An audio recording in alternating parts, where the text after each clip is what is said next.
ബാല്യകാലസഖി ഭാഗം 4. ദോശയും ചമ്മന്തിയുമായി കാത്തു ഹാളിലേക്ക് വന്നു. അതെല്ലാം ടേബിളിൽ കൊണ്ടുവച്ചതും കിച്ചു അവളോട് പറഞ്ഞു. ഓഹോ, അപ്പോൾ ഇതൊക്കെ നേരത്തെ ഉണ്ടാക്കി വെച്ചിട്ടാണോ നീ പരീക്ഷണം നടത്തിയതൊക്കെ എന്നെക്കൊണ്ട് കഴിപ്പിക്കാൻ നോക്കിയത്? ഏയ് മിസ്റ്റർ, ഇതൊന്നും ഞങ്ങൾ പരീക്ഷണം നടത്തിയതല്ല. മുത്തശ്ശി പറഞ്ഞിട്ട് ഇയാൾക്ക് വേണ്ടിയിട്ടുണ്ടാക്കിയതാ. അവൻ്റെ കളിയാക്കൽ ഇഷ്ടമാവാതെ കാത്തു അവനോട് പറഞ്ഞു. ആരാ ഈ ഞങ്ങള്? ഞാൻ നോക്കിയിട്ട് ഇവിടെ ആരെയും കാണുന്നില്ലല്ലോ. താൻ പറഞ്ഞത് അബദ്ധമായി പോയി എന്ന് മനസ്സിലാക്കിയ കാത്തു പതിയെ നിന്ന നിൽപ്പിൽ ഒന്ന് തിരിഞ്ഞ് അടുക്കളയിലേക്ക് നോക്കി. അവിടെ നന്ദു ആണെങ്കിൽ നീ ഇതെല്ലാം കുളമാക്കുമോ കാത്തു എന്ന മട്ടിൽ എന്തൊക്കെയോ ആക്ഷൻ ഇടുന്നു. കാത്തുവിൻ്റെ നോട്ടം പോയയിടത്തേക്ക് കിച്ചു നോക്കിയതും ആ കാഴ്ച മറയ്ക്കാനെന്നോണം കാത്തു അവന് മുന്നിൽ കയറി നിന്നു. ഞങ്ങളെന്ന് വെച്ചാൽ ഞങ്ങൾ ഈ വീട്ടിലുള്ള ജോലിക്കാരല്ല, അത്ര തന്നെ, കാത്തു പറഞ്ഞൊപ്പിച്ചു. അങ്ങനെയാണോ? എന്നാൽ ജോലിക്കാരി വേഗം അതൊക്കെ ഒരു പ്ലേറ്റിലേക്ക് വിളമ്പി ഇങ്ങ് തന്നാട്ടെ, കിച്ചു അവളോട് പറഞ്ഞു. ജോലിക്കാരിയാളുടെ കാത്തു പറയാൻ തുടങ്ങിയതും മുത്തശ്ശിയും മുത്തശ്ശനും അങ്ങോട്ട് വന്നു. അവരെ കണ്ടതും കാത്തു പറയാൻ വന്നത് അപ്പാടെ വിഴുങ്ങി. മുത്തശ്ശനും മുത്തശ്ശിക്കും കാപ്പി എടുക്കട്ടെ? കാത്തു വളരെ വിനയത്തോടെ ചോദിച്ചു. എടുത്തോളൂ കുട്ടി, നിങ്ങളും ഇരുന്നോളൂ, മുത്തശ്ശി കാത്തുവിനോടായി പറഞ്ഞു. നിങ്ങളെന്ന വാക്ക് മുത്തശ്ശി പറഞ്ഞതും കാത്തു വേഗം കിച്ചുവിനെയാണ് നോക്കിയത്. അവൾ അവനെ നോക്കി വല്ലാത്തൊരു ചിരി ചിരിച്ചു. എന്നിട്ട് പറഞ്ഞു. ഞങ്ങളെല്ലാവരും പിന്നെ ഇരുന്നോളാം മുത്തശ്ശി. ഇനി അവിടെ നിന്നാൽ പ്രശ്നം വഷളാകുമെന്ന് മനസ്സിലാക്കിയ കാത്തു മുത്തശ്ശനും മുത്തശ്ശിക്കും വിളമ്പിക്കൊടുത്ത് വേഗം അടുക്കളയിലേക്ക് പോയി. നന്ദു അവിടെ കാത്തുവിനായി കാത്തിരിക്കുകയായിരുന്നു. നന്ദൂസേ, എന്താണെന്നറിയില്ല, അയാൾക്കെന്നെ എന്തോ ഒരു സംശയമുള്ളതുപോലെ. നമുക്കിത് അധികകാലം മുൻപോട്ട് കൊണ്ടുപോകാൻ കഴിയുമെന്ന് എനിക്ക് തോന്നുന്നില്ല. അങ്ങേരിവിടെ ആരെയോ തിരയുന്നത് പോലെ, ചിലപ്പോൾ നിന്നെ ആയിരിക്കുമോ? അതും പറഞ്ഞ് കാത്തു പുറത്തേക്ക് പോയി. നന്ദുവിൻ്റെ ഓർമ്മ ഒരു 15 വർഷം പുറകിലോട്ട് പോയി.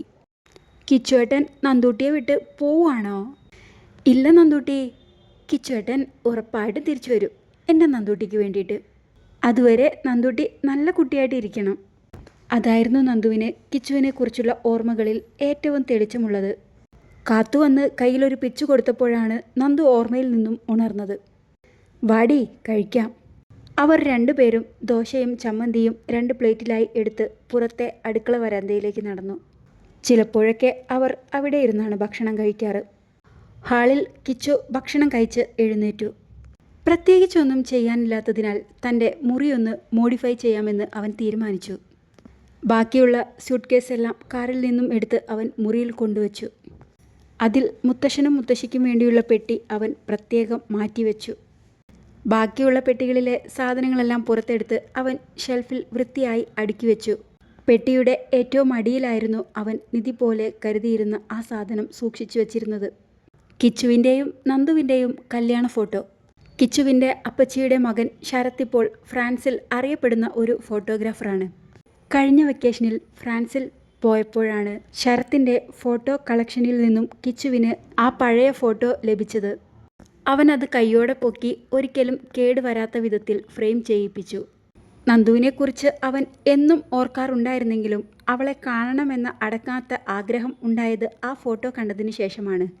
അതിൻ്റെ ഒരു കോപ്പി ഇവിടെ തറവാട്ടിലുണ്ടെന്ന് അവനറിയാം.